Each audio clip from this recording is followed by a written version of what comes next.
Welcome to Real Estate Coaching Radio, starring award-winning real estate coaches and #1 international best-selling authors, Tim and Julie Harris. This is the #1 daily radio show for realtors looking for a no BS, authentic, real-time coaching experience. What's really working in today's market, how to generate more leads, make more money, and have more time for what you love in your life. And now your hosts, Tim and Julie Harris. We are back. We're picking up where we left off yesterday. How to have a successful, happy marriage in partnership. And this is day number 5. And I have to say, all the really great comments on Facebook and all the rest of it, I sincerely, and it's great. It's great that you guys are giving us the room to expand what our content is going to be on this podcast. Not that we don't love talking about real estate stuff, because we do, but it's also fun to, I think, sprinkle in a little bit more variety. And the reception that we're getting for this type of information, I have to say, is really nice. So thank you for that. And thank you for all of you who have given us a great 5-star review on iTunes and Stitcher and Spotify. And for those of you who haven't yet, well, then this is your homework assignment from today's podcast. Make sure you give us a 5-star review. Don't wimp out and give us a 4-star review. Give us a 5-star review. You know you want to.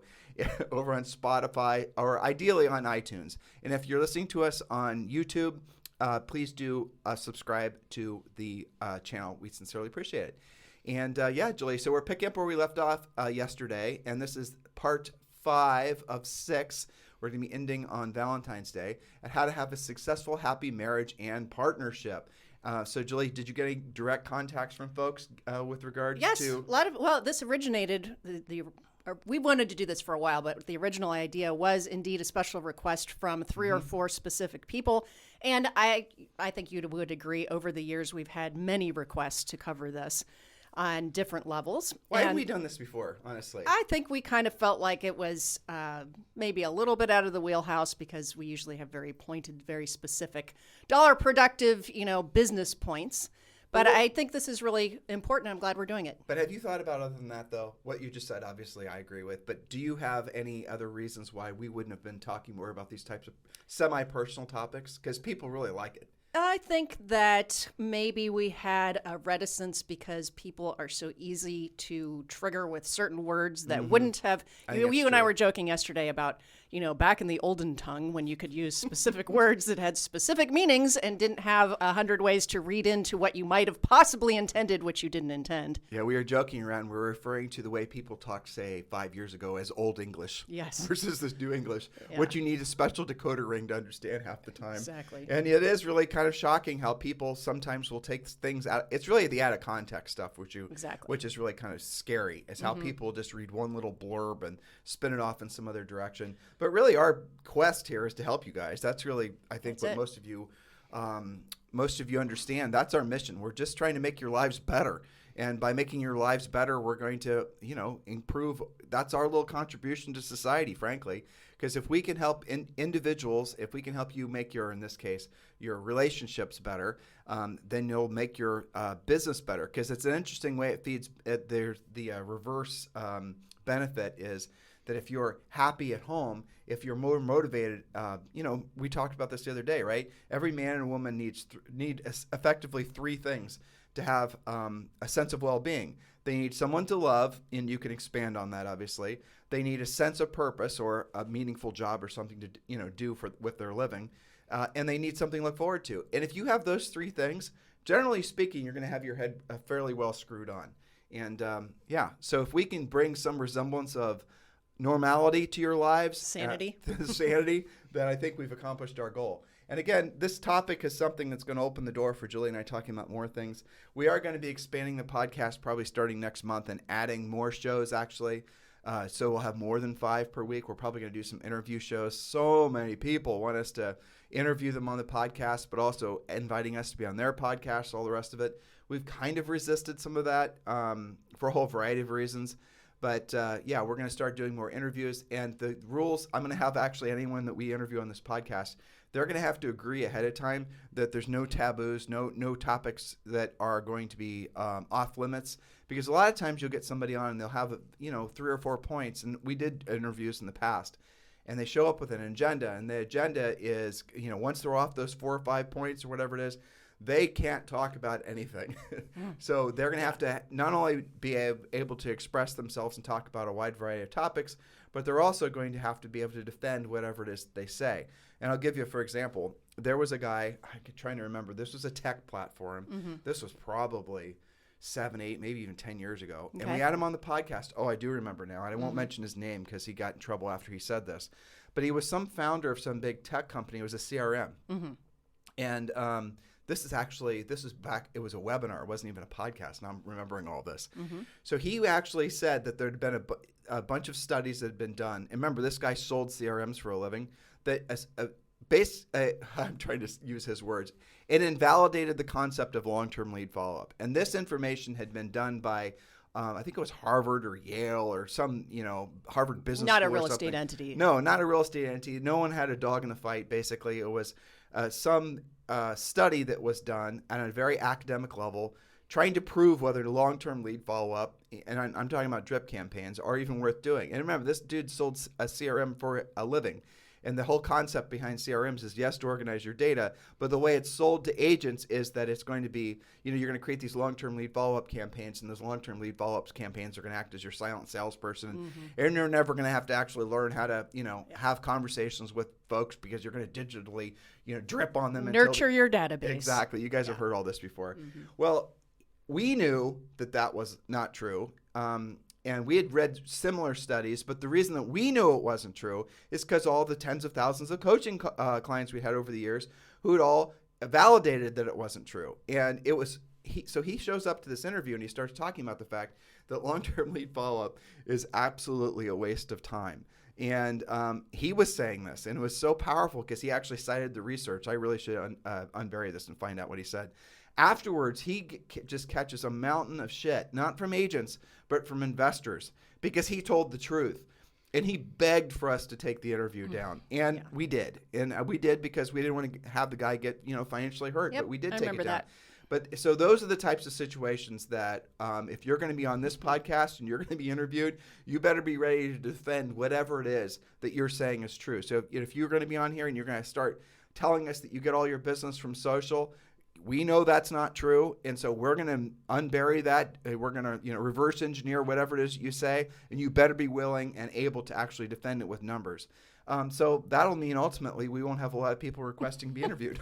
Well, the thing which is, leads us back to not doing interviews. Exactly. I'm sure that we'll do some. I know you've got a list that you're working on. Well, coaching clients are great. Absolutely. We love interviewing success stories. Actual practitioners. Of course. It's where we get into the troubles when we start interviewing vendors. Right. People selling you guys stuff. Yeah, those people really oftentimes they know what they're selling is mostly a farce.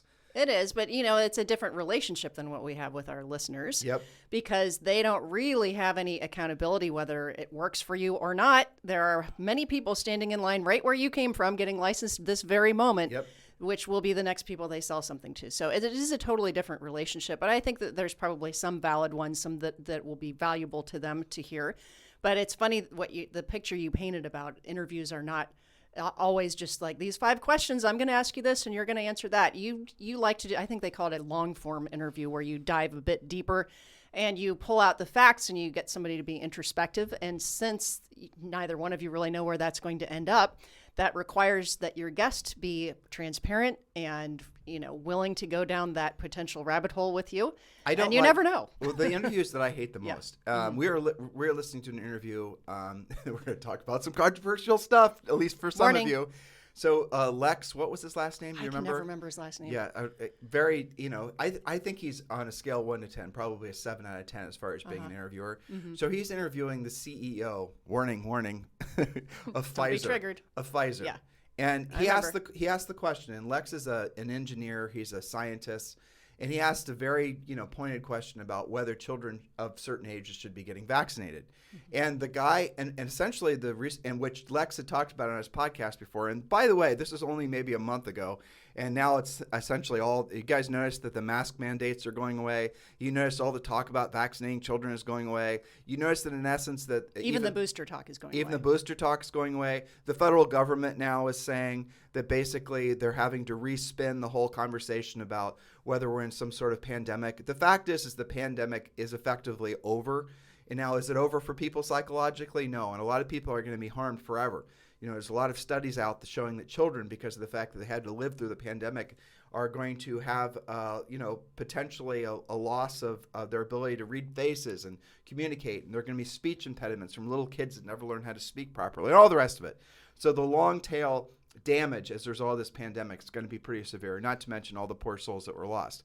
So in any event, he and Julie and I were vaccinated. So let's make sure we're, very clear on what side of this ledger we're on.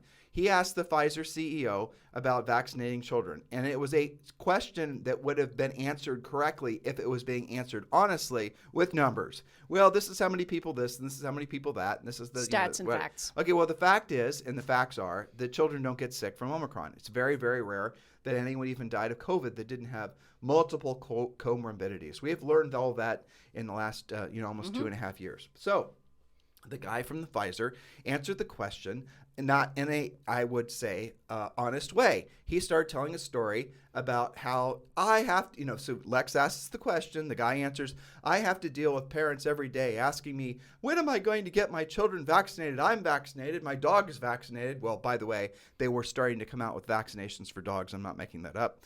And so then, we need to be providing vaccinations for kids because their parents are so scared to leave the house. And so he was answering the question, trying to manipulate Lex and, frankly, all of the listeners. He was giving a social answer to a medical question. Exactly. And that is a dishonest way of answering what was an honest question. And those are the types of things that even if you don't catch it, like Julie and I were really listening, but even if you don't catch it, you intuitively know that someone's trying to pull the wool over your eyes. Well, so when Julie and I do interviews, we don't want to let that happen because oftentimes that will happen because the person is trying to bond with you or trying to be friends with you, or there's an emotional thing that they're trying to, There's some other issue going on. Exactly. Yeah. And so if you want to be on our podcast, we start doing interviews, all I'm saying is you better eat your Wheaties. And that's a reference that no one over probably 35 will understand. Exactly. Well, that brings us to our next point. Yes. So, in a roundabout way, but still back to the next point. And again, the topic is how to have a successful, happy marriage and partnership. So point number 12, Julie. Yes, point number 12, I put the word mainstream media-free existence because, you can curate podcasts and listen to good podcasts, but generally, you want to have a media-free existence as much as possible. Choose podcasts that you both enjoy, which expand your thinking and knowledge base. History and science are good categories to start with. There's so many great podcasts. Some of them are like 12 to 20 minutes long, and you just pick up some kind of little tidbit. I got some about houses I was telling you about in Philadelphia. The original old houses there have caves for basements, which were made by the original settlers there. And that's something, crazy. I have studied it, and so have you, history forever and housing stuff forever, and I had never known that. So just little interesting things that add a little bit more color to your day, that add to your knowledge base. Doesn't have to be political, doesn't have to be, some kind of agenda, but there's so many great educational things out there, podcast-wise. So a nerdy housing fact. Yes. The oldest standing brick house in North America was built by one of my direct bloodline relatives. Yes. Francis Tufts. Who came over on, I think, ship number 4 or something, Yeah, right ship after the number 4. Mayflower. Right, exactly. Yeah. So on my mom's side, we're Tufts, and those of you guys who are in Massachusetts, you know of Tufts University.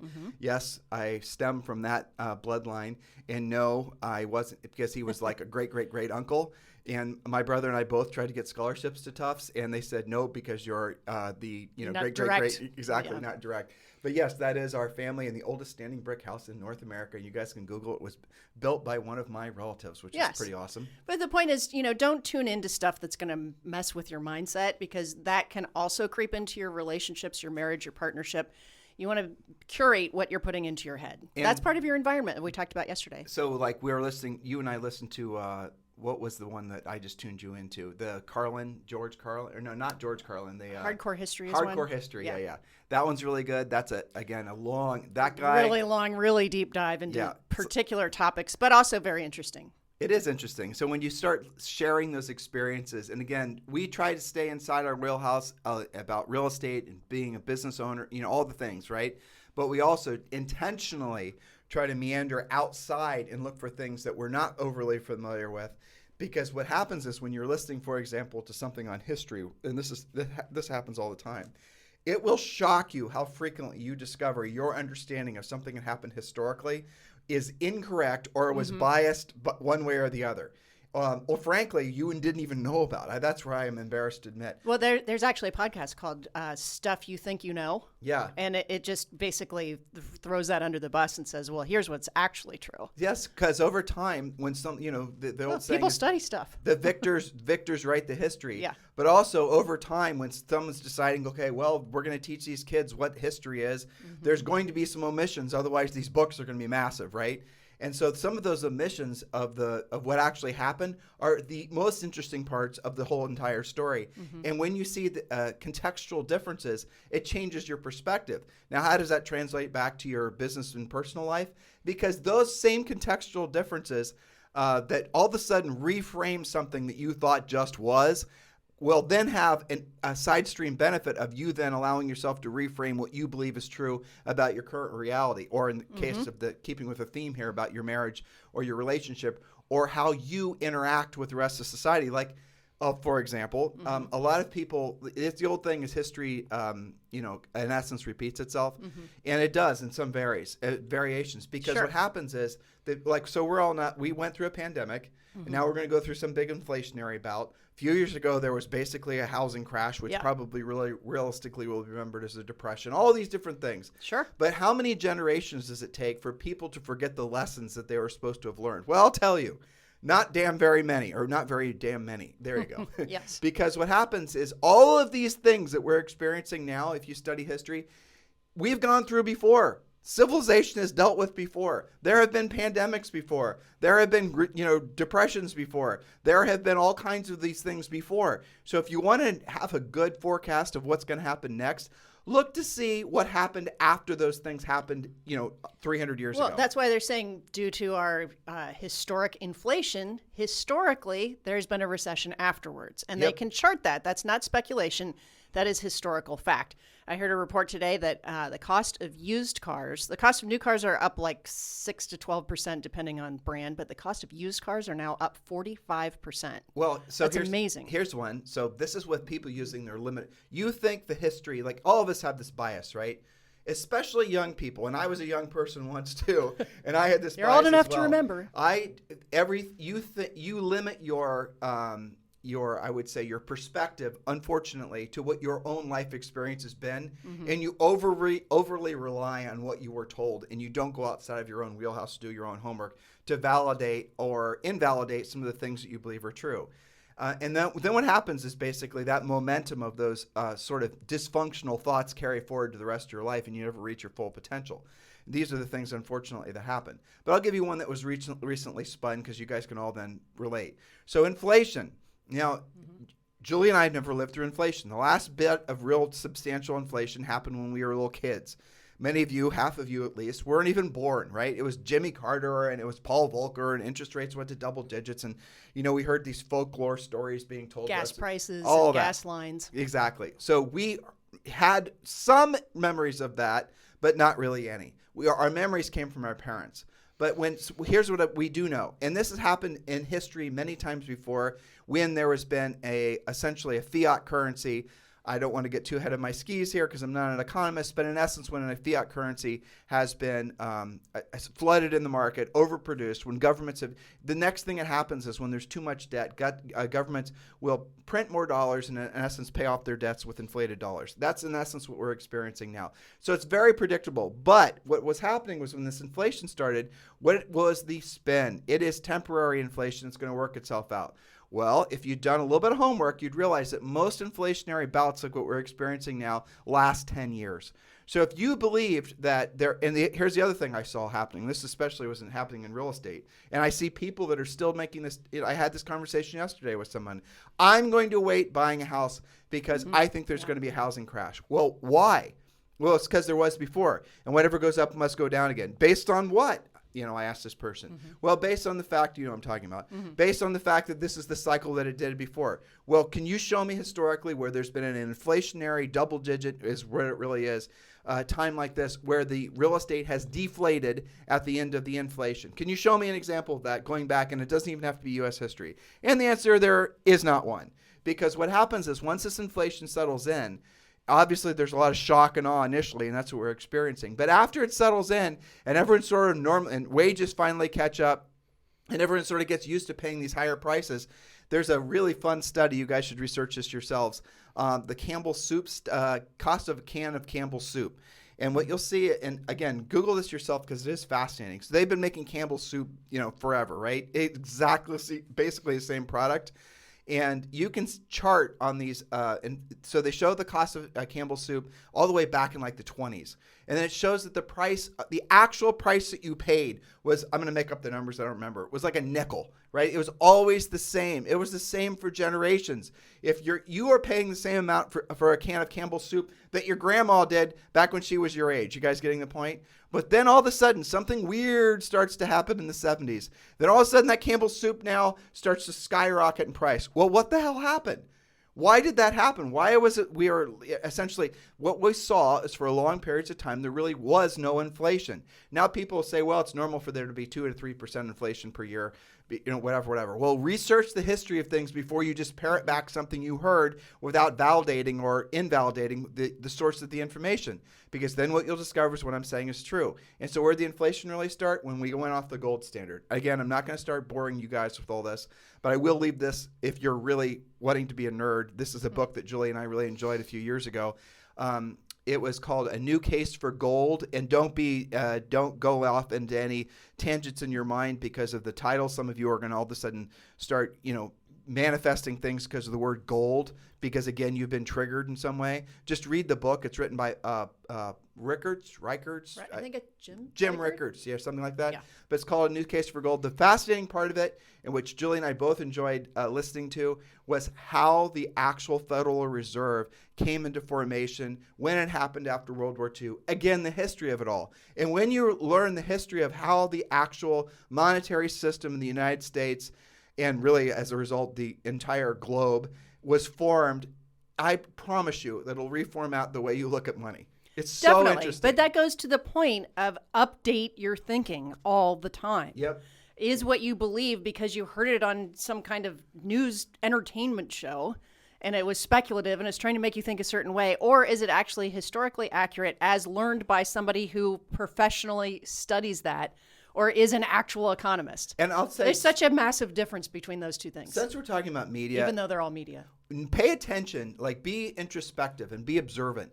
Anytime somebody or something, especially an institution, is telling you to not check their sources, in other words, just blindly believe what I'm saying, you know that they're trying to get you to believe something that's probably not true. Or my favorite, where it doesn't actually say, it'll just say sources we contacted indicated. Right. And they don't actually give you even a breadcrumb to go on. The stronger someone tries to get you to not listen to opposing views or opinions, the more you have to realize that they are fearful that you're going to discover whatever it is that they're trying to sell to you or tell you or get you to believe probably is not in your best interest.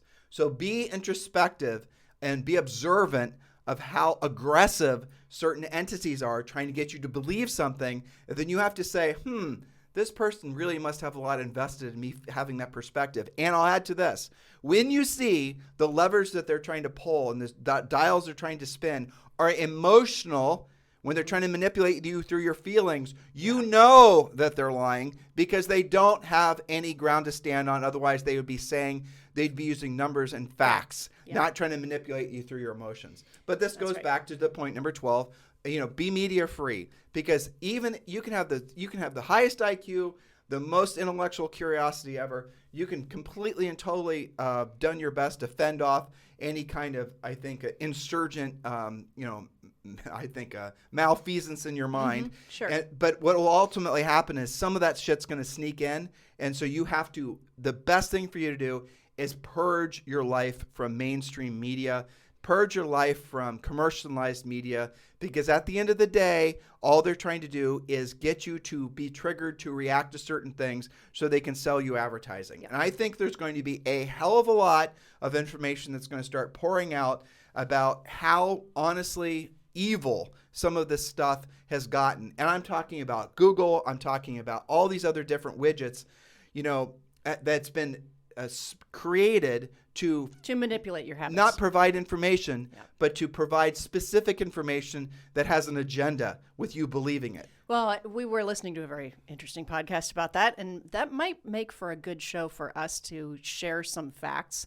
We'll have to pull that out and make sure that we're, fact checking ourselves. We'll probably be on the right target when we start getting, deplatformed. Right? Right? Yeah. But I don't think you and I, we don't have the guts for that. I know. Real estate is much too plain vanilla for us. Exactly. I know. Okay. So, and I do think that one of the results of the pandemic is that we have all seen that we have to be accountable for our own education and our own research. Well, you said yesterday, Jules, when you said there's a record number of people getting LLCs. Mm-hmm. And that's a lot of people. That is the unconscious, subconscious, what the hell is it? Unconscious, conscious, and whatever it is. Yes. Well, they're taking control of their own destiny. Well, what's the Carl Jung?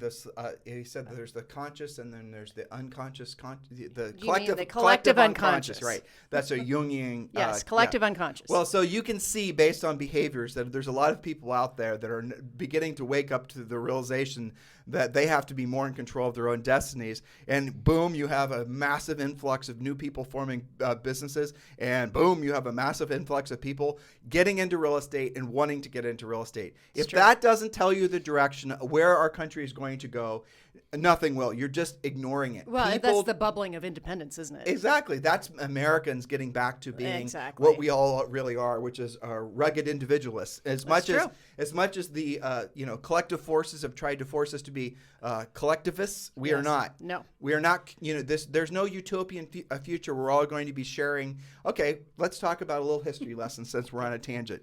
Julie, we have time. I need to watch her. Yeah, I know. You were telling me a story that you learned from listening to something, which I did not know, that about the original settlers or the original, whatever you want to call them, into the United States were actually basically socialists / communists. Yes. Well, and it didn't work out for them. Right. Tell the story from a historical perspective. So, again, this is something I've listened to a little while ago, so, grain of salt. First fact is that Jamestown was not the only settlement. There were many little, attempts at being a Jamestown, and most of them either got sick on the way over, or they got smallpox or something, or they were killed by Indians or what have you. So there were many, many different settlements. One of which, and I don't think it was Jamestown, it was right around that time though, there were settlers, men and women and children, and they decided, well, we're going to try something different here. We're going to be more communal. And I'm going to grow all the corn, and you're going to grow the, chickens, and somebody else will grow the grain, and we'll just all share it, right? Well, that lasted for like a month and a half, and then they started killing each other over this because I wasn't getting enough, and how do you know how much is to share? And maybe you're hoarding what you grow, but I already shared with you what I grow, and it just was unsustainable, and that colony didn't make it. So why is the failing of essentially what was an attempt at socialism on U.S. shores? It sounded okay in the beginning. Why was it purged from the history books? Because I didn't know this until Julie told me. Did you guys know this? So this is what I'm saying. You got to check your facts, check your resources, and enjoy with your spouse or your partner going back and having these sort of, I would say, intellectual conversations. But more than anything, it's a break from the normal pattern of behavior. And it causes you then to venture off into thinking about new things because you're expanding your thinking. You're expanding. Well, you're upgrading your own brain. Exactly. Really. And as I listen to a lot of that stuff, I remind myself that, when we were in school and when all of your kids are in school and you're learning about, say, the founding of the country, those teachers only have, like 3 chapters on that because now they've got to go teach you something else. And so the prevailing stories keep on going, right? So that's why we all know about Jamestown is because they had 20 minutes to teach you about that on a Monday when you were in first grade, right? But there's so much more vastness to all of these stories and the facts and historical truths out there. So if you're looking to fill your brain with something that's interesting, that's non-political and non-opinionated. That's why one of my go-tos is indeed history. Yeah. And guys, so we've belabored that point. I think. It also affects your housing brain. I mean, it broadens your perspective so much. So point number 13, look forward more than you look back. When you believe that the best is yet to come, you will make it so. If you believe you've already lived the best of your life, you're already giving up. So look forward more than you look back. And again, this goes back to environment. If everyone around you, Julie always rolls her eyes when I use this as an example, but it's really, if you can think of a better way for me to express this, and please do it. Okay.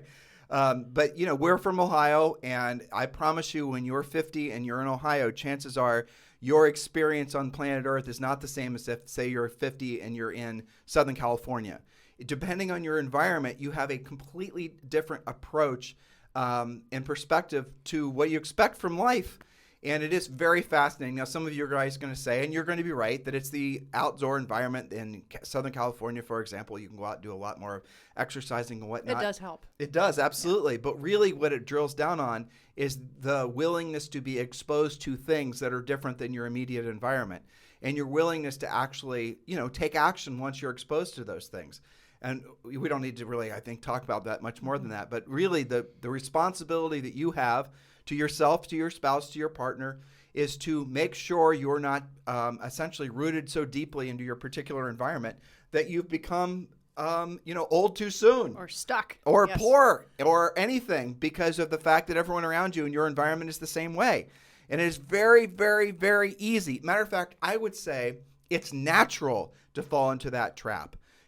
Look, Social Security Administration, I don't know if this is how current this is, but the essence of it is everyone is born and dies within, I think it was the same 25-mile radius. It might be 50-mile radius.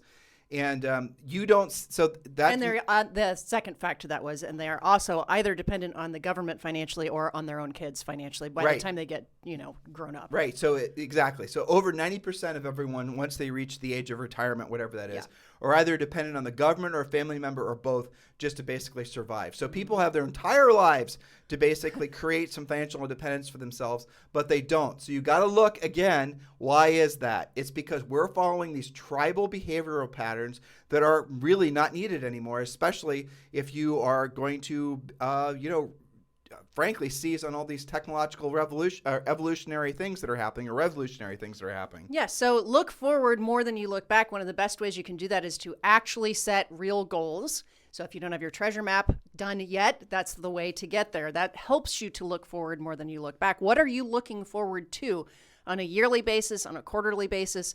We don't really teach a 5-year outlook because I think so many things are so different over that span of time. We have a 90-day massive action plan. We've got the treasure map.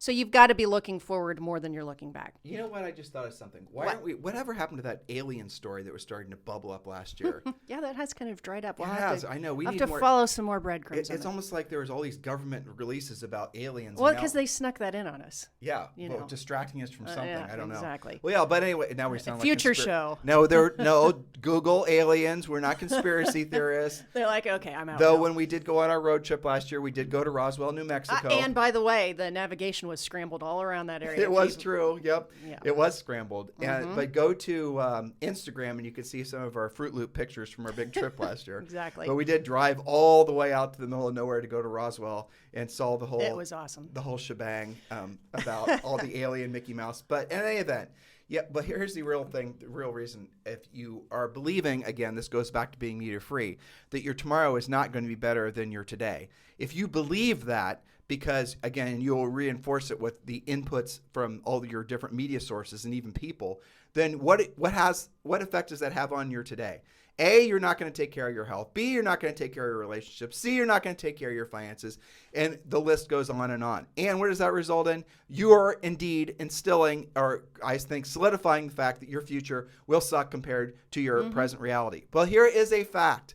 Every single human at least in the United States, even the poorest of the poor, their life is, in their existence on this planet, in this country primarily, is so much better than it was even 50 years ago, let alone 100 years ago. For sure. The poorest people in the United States now live like, essentially there's many aspects and qualities of their lives that are better than the kings and queens from, generations ago. Yeah, how about indoor plumbing, air conditioning? The list goes on. How about medical care? Medical care, How about education? How about the internet? Well, that back then, you mentioned medieval times, the barber was also the doctor. I suppose because he had the equipment to cut his people. I don't know. I think that's the way it works here in Puerto Rico, though. Yeah, I know. We shouldn't mention that. No, we shouldn't. Okay, so point number 14. Well, but again, belaboring that point, though, there's the fact is is that even though maybe people want you to believe, and maybe you're feeding your mind with these beliefs that things are getting worse, there is no aspect of life that's getting worse. No. Everything is getting better. Again, do your own research. Do your own research. Why is it you're allowing yourself to be propagandized into believing that things are not getting better?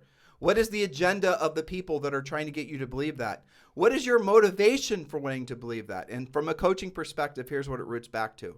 And we've seen this happen billions of times, billions and billions. Carl Sagan. Yes, of times. The reality is that if you believe that tomorrow is not going to be better than today, you are giving yourself an out to not have to do what you don't want to do when you don't want to do it at the highest level. If you think you're too old, if you're too fat, too dumb, too this, the other thing. How about this? You think the housing market's going to crash, so you're not doing anything today. How many of you are just, trying to feast on any information with the belief that all these people making money in real estate are all of a sudden going to be on the poor line, and, all this crap that you guys are seeking out? Why are you doing it? What is the output? What is the result of you actually ingesting that type of content? Do you feel motivated? Are you doing what you don't want to do when you don't want to do it at the highest level? No, you're doing more of, you're essentially drilling down and finding more information to confirm that you indeed don't have to take actions that will require a lot of effort. And guys, then you're going to absolutely positively make your tomorrow worse than your today. So you will be in the anomaly that does indeed have a future that's not better than your present reality, because you created it with the actions you did or didn't take today. Point number 14. All right, and this is really important with regards to our topic, having a happy marriage and partnership. Define and separate your own financial, household, children, religious, everything responsibilities. Have defined roles like a corporation does. A family, a marriage, is an entity that has lots of working parts. So many, and I've seen that with us, I've seen that with coaching clients. When there is conflict, it's usually because there is disagreement on financial, household, children, raising kids, religion, education, fill in the blank. This goes back to the first point that you wrote on the first day, 5 shows ago, where you basically gave about this stuff. You gave them a list of the things that it's a long checklist. Make sure you're on the same page. If you're not on the same page with 95% of the things that Julie gave you on the first of this series, chances are those problems aren't going to go away. They're going to compound. And don't marry or choose someone to be your partner thinking that you're somehow going to convince them to change. Right. Well, and this is a slightly different spin to that. Everything that you just said is true. You've got to have the discussion rewind to the opening show on this series. But this is once you are on the same page, or at least mostly on the same page, now you've got to decide who is responsible for what. Yep. Right? So that comes down to, the thing that I see, because I do the treasure map with lots of coaching clients, is who's actually in charge of your checkbook. By the way, who's in charge of your credit cards? If you guys, if you guys, we mentioned the treasure map, but we keep on forgetting to tell them how to get it for free. It's my dumb fault. I'm commercial guy. That's all right. Because we basically decide I'm commercial guy. I tried to lead you in. I know. You basically you put the bait in the water, and I was too dumb to say it. I didn't hook you. Yeah. So here's the bottom line: is if you guys want the real estate treasure map, which is your fill in the blank business and life plan, it's very simple. Just text the word Harris to 47372. Text the word Harris, our last name, to 47372. And it is frankly, when you guys see this thing, you're going to say, A, why are we giving it away? You could sell this. Well, we do sell it, but we don't want you to buy it. We want you to take it for free. And we're doing that because if you do it and you complete it, you are going to have such a sense of clarity and purpose that we know for a fact that we will have fulfilled our mission with at least you for having completed that. We're going to have helped you in a profound way. So do the treasure map, download it, text the word Harris to 47372. And when you do, by the way, you're going to be entitled to a free coaching call with one of our new member coaches. And that is the path that many of you will choose to become coaching clients. Now, if you want to skip the line and you just want to become a coaching client, you don't want to have to, you don't even want to speak to anybody. You're ready to become a Harris coaching client. You want to join Premier Coaching. We've made that easy for you too. Just text the word Premier to 47372, and we'll text you back a link, and you can go right to the page and you can become a Premier Coaching client for around $100 a month, depending on which path you choose. Again, if you just want to download the Real Estate Treasure Map, go ahead and do it. That's for you, absolutely waiting for you. Text the word Harris to 47372. If you're ready to join Premier and you want to skip the line, just text the word Premier to 47372. Remember, message and data rates may apply. Yes. So back to our point about define and separate your own responsibilities, we would let us to reminding you about the treasure map is the financial part of this. Many times when we're doing the treasure map, and there's a section called My Financial Picture, which is where we start before we get into the goal setting. You've got to know where you stand now before you can make any projections. Well, one of the most common things that happens is a coaching client will think that their monthly overhead is this all the time based on a guesstimate, And right? I mean, they have kind of a feel for But it. isn't that shocking, though? I know. They always say the same thing. By the way, I'm going to ask you all of you guys. So collectively, there's tens of thousands of you guys that are listening to this live and replay. So here's the question. How much is your personal monthly overhead? I know what you said, and you're wrong. It's probably twice what you just said. Yes, and why is that convoluted? It's because, I have to say, it does especially happen in marriages, right?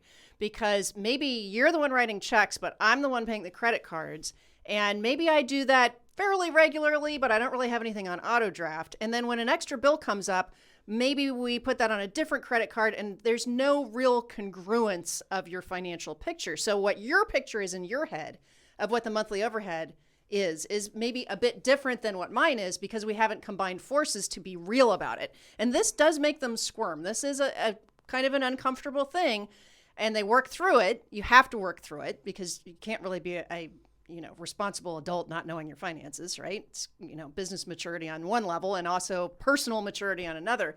But then after they work through it and they're uncomfortable, then there's always this sense of, okay, well, at least I know what it is. So there's relief in knowledge. So that's a psychology behind it, right? Yes. And I'm just, as you were describing the psychological reactions most people have to financial stuff, I was just wondering how many of them actually are feeling anxiety and have stopped listening. They've already been triggered. Exactly right. I know. But I should have warned them. I'll tell you guys, the system that we put in place for everyone we prescribe to all of our coaching clients is really quite simple. We mentioned this before, and we're not sponsored by Intuit, but use mint.com. And it does give you, it's a free widget. It gives you, it's like a KPI dashboard of all your finances. KPI is key performance indicators. Right. It's great. And then patch in every account, everything. And it gives you your credit score, all three real credit scores, not these fake credit scores that people get, but your real credit score from Experian, TransUnion, Equifax. Daily it does this. Actually, I think it only updates monthly. Yeah. I don't know. Monthly. But it is up to date. And the thing is, don't do like half of it. Don't do like your part of it. You've got to do your entire financial picture. Otherwise, it really isn't that valuable. But what we're doing, we're helping you guys to do, and again, this goes back to another conversation I had the other day, is you have to assume that when it comes to money, you are the world's biggest dumbass.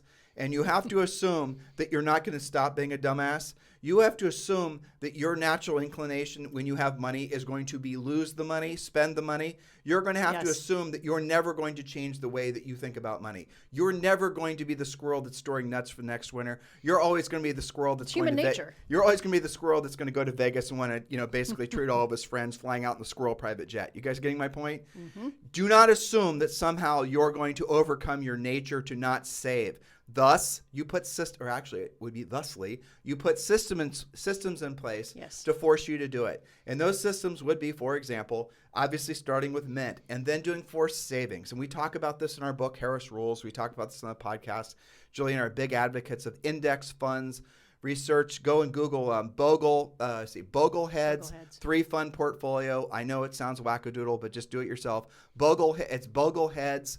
I'm going to try to spell it. Correct me, right? BOGEL heads. It might be LE, but I'd have to look it up. .org, and then research, or you can just drop into Google or your a different search engine because we're going to do a podcast on Google soon. Mm-hmm. But and then figure out what the 3-fund portfolio or the 5-fund portfolio, and you'll realize then what you should stop doing is thinking you can be a stock picker and you just invest into like the S&P 500, and chances are you're going to be vastly better off than if you tried to figure it out yourself. Yes.